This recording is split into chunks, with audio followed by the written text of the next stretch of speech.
घाटी में 1990 के जैसे हालात बने हुए देखते हुए बहुत सारे जो मुलाजिम हैं, जो पीएम पैकेज के तहत वहाँ पर डिप्लॉय हैं, काम कर रहे हैं, या फिर उसके अलावा भी बहुत सारे लोग हैं जो अन्य राज्यों से वहाँ पर काम कर रहे हैं, कामगार हैं। उनकी जिस तरह से सिलेक्टिव किलिंग हुई है, उसके बाद लगातार विस्थापन करने पर लोग मजबूर हो रहे हैं। बहुत सारे लोग आए भी हैं, और अगर हम पर्टिकुलर जगती टाउनशिप की बात करें, यहाँ पर भी कल से और आज भी बहुत सारे लोग वापस आए हैं। अपने रिश्तेदार उनके वो डर और खौफ में हैं, और एक मेंटली जो ट्रॉमा है उसको वो फेस कर रहे हैं। डिप्रेशन में भी कुछ लोग चले गए हैं, छोटे छोटे बच्चों को लेकर वापस आए हैं। मेरे साथ जो शख्स हैं, इनके भी अपने परिवार के ही लोग घाटी में डिप्लॉई हैं और वो वापस आए हैं। सर, क्या नाम है आपका? मेरा नाम रवि कोल है जी। कोल साहब, जिस तरह से एकाएक ये पूरी स्थिति बनी है, अगर हम कुछ समय पहले की बात करें, कुछ महीनों पहले की, पीक पे टूरिस्ट से सबसे ज़्यादा टूरिस्ट आए, वो आंकड़ा भी सामने देखने को आया। फ़िल्म फेस्टिवल भी हो रहे हैं, होने जा रहे हैं, कई सारे बड़े बड़े कार्यक्रम हुए, फ़ॉरेन जो बड़े बड़े डेलीगेट्स थे वो आए। घाटी में स्थिति सामान्य दिखी, लेकिन एकाएक जो स्थिति बनी है, आपके अपने लोग वापस आए, उन्होंने अपनी आप बीती क्या बताई? देखिए, ये हमारा घर का एक सदस्य भी है वहाँ पर, पीएम पैकेज पर है, वहाँ पर 2019 में गया है। बेसिकली अगस्त 2019 में इन्होंने दफ़ा 370 और 35 से हटाया है। उससे एक महीने पहले वो वहाँ पर जॉब मिला उनको पीएम पैकेज में एज ए जेई पोस्ट, सफा कदल में उनका पोस्टिंग है। लेकिन एक चीज़ है कि वहाँ पर उस टाइम वहाँ के हालात जो थे, एक कम से कम 6 महीने वहाँ के दफ़ा 370 और 35 को हटाने के बाद कम से कम 6 महीने तक वहाँ पर घाटी में हालात नॉर्मल नहीं रहे हैं वहाँ पर। लेकिन वो ज्वाइन करके फिर यहाँ पर वापस आ गया था यहाँ पर, क्योंकि वहाँ के हड़ताल रोज़ होते थे, दुकानें बंद होते थे, ऑफिस बंद होते थे। लेकिन उसके बाद आफ्टर 3 महीने के बाद उसको वहाँ पर फिर जाना पड़ा। तो फिर लेकिन सामान्य थोड़ा थोड़ा सा ठीक हो रहा था, टूरिस्ट वहाँ पर आ रहे थे, जा रहे थे, ठीक अच्छी माहौल था, हो रहा था, आहिस्ता आहिस्ता माहौल ठीक। लेकिन जो इस वक्त जो यहाँ पर वहाँ पर स्थिति जो है मौजूदा, वहाँ पर हालात जो है वहाँ पर बहुत ही ख़राब है। 90 से भी बदतर हालात है वहाँ पर। तो वहाँ पर हमने उनसे पूछा है, बात भी की है हमसे, वो हालांकि यहाँ पर आ गए हैं, वो वापस बड़ी जब से ये उनको राहुल भट्ट को मारा गया है उसके 4-5 दिन के बाद ही वो आया है। वहाँ के उसकी पोस्टिंग है पीडब्ल्यूडी में, सफा कदल में है। वहाँ के ही ऑफिस के ही असिस्टेंट इंजीनियर ने कहा है, बाकी सीनियर अफसरों ने कहा है कि इस वक्त आप यहाँ पर सेफ नहीं है, आप जाइए यहाँ से।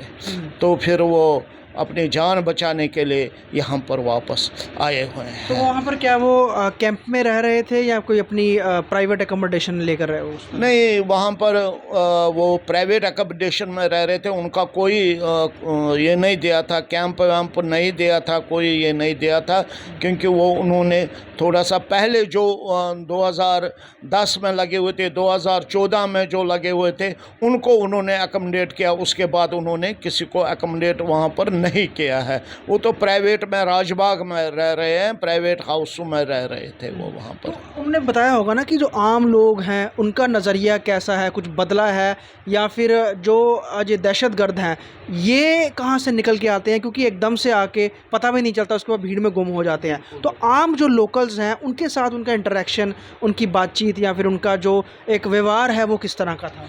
जी हाँ, उनके ऐसा है कि ये जो इस वक्त जो वहाँ पर किलिंग हो रही है, मेरे ख्याल में ये तो सॉफ्ट किलिंग है वहाँ पर।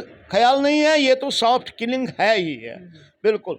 ऐसा है कि इस वक्त वहाँ पर किसी को पता नहीं है कब हमारे जान पर गुजरेगा, कब हमारा वहाँ पर बंदूक से गोली मारेंगे, कैसे। चलने का बहुत खतरा है, ऑफिस में बैठने का खतरा है, और न कि घर में इवन घर में बैठने का भी, बाहर निकले कोई सामान खरीदने के लिए जाए तो कोई वहाँ पर इतना डर, माहौल इतना ख़राब है वहाँ पर, तो कोई पता नहीं है कब वहाँ पर किलेंगे।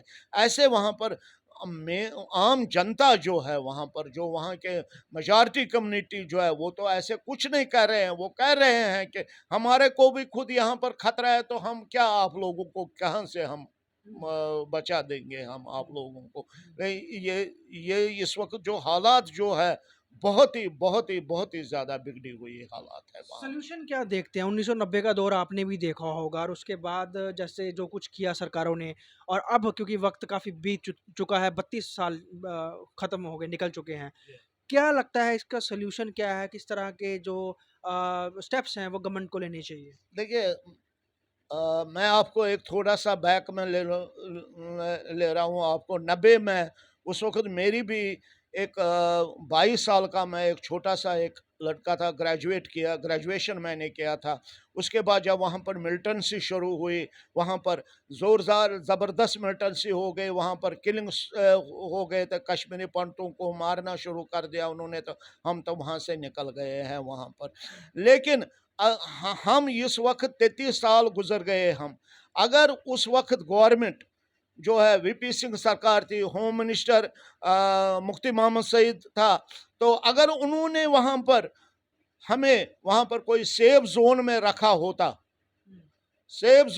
होता, हमारी स्थिति इस वक्त ऐसे नहीं बन जाती। देखिए, हमारा एक दो दशक तो हमारे जो लोग, जो जनरेशन जो है, वो खत्म हो चुके हैं।